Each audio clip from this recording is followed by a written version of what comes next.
Okay, thank you very much. We are here today and we are meeting with the Portfolio Committee on Police, the Portfolio Committee on Defense, and the Joint Standing Committee on Defense. All these committees are here they are doing an on-site visit to KwaZulu-Natal just to see the areas where there's been damage, but also to get us to account about numbers of people, personnel, boots on the ground who are deployed, work which has been done. They also are interested to look at areas of cooperation and collaboration between the police, the defense force, and state security.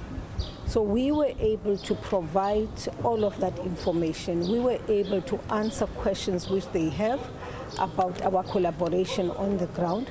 We were able even to confide in them about the challenges which we may be having, but also to talk about areas where there are national key points and other strategic installations or infrastructure, which are all of them being looked after right now and guarded by the South African National Defence Force. But also there is this particular issue which is quite sensitive, and that is the eruption of racial conflict, tensions in Phoenix, which we've had to deal with, which currently it's ongoing work that's being done by the police and the South African National Defence Force.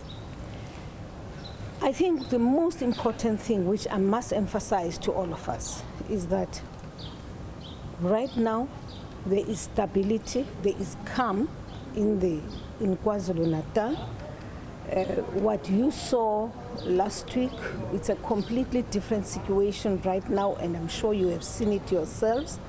We are everywhere. We have a footprint in all the areas, in every small town in KwaZulu-Natal. We have managed to open the N3. We have also secured the N2. We are deployed in areas which are hotspots along N3. So it's not like you will find soldiers everywhere, but if an area is identified as a hotspot, you will definitely find soldiers in that area. For me, what was very interesting, some of the key strategic areas which are being looked after, guarded right now for purposes of food security are, for instance, the areas where you have your dairy farming in KwaZulu-Natal, which is a very huge area. Dairy farming, and those farms actually feed the majority of parts of our country. But also we have warehouses right here in Durban and elsewhere in KwaZulu-Natal, where again you will find soldiers, because those warehouses are either warehouses where we store our food, and therefore, in the event those were to be destroyed, it would actually mean that there will be a shortage of food in the whole country.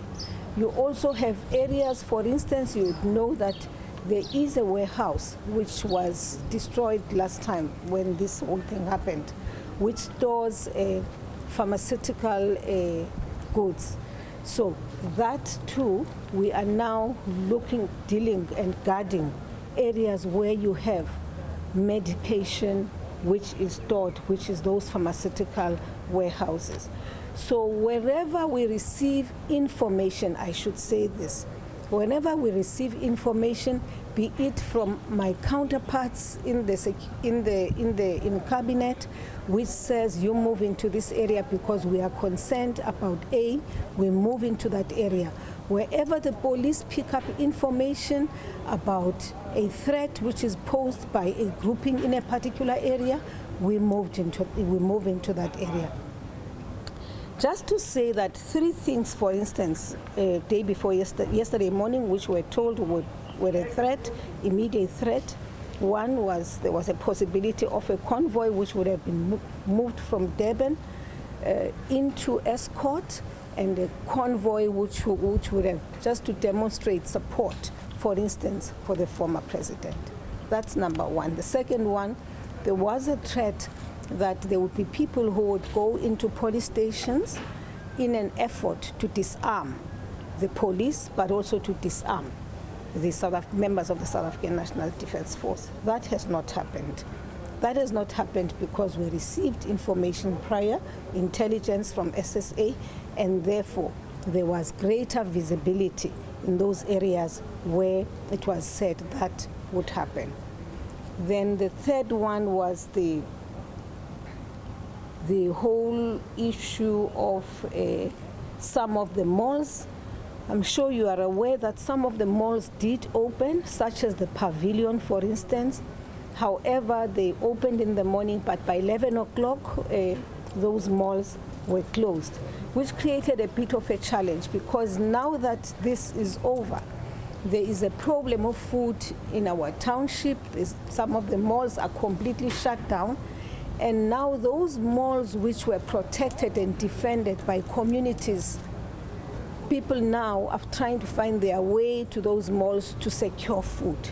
Now, you know that in any family, particularly in our own African families, if there is no bread and milk in the house, then there's no food. So now there was no bread, there was no food, and people were trying to find their way into other malls, the malls which had been defended by other communities. And I think that's a lesson which all of us should take note of, that what you destroy today is that which you will need tomorrow.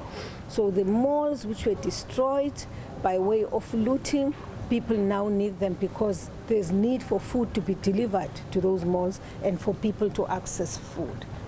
So I think that's all I can say. And I think the last maybe matter I should raise is a matter which is out in the media today, which is directed at me as the Minister of Defense. And I want to start by saying this, that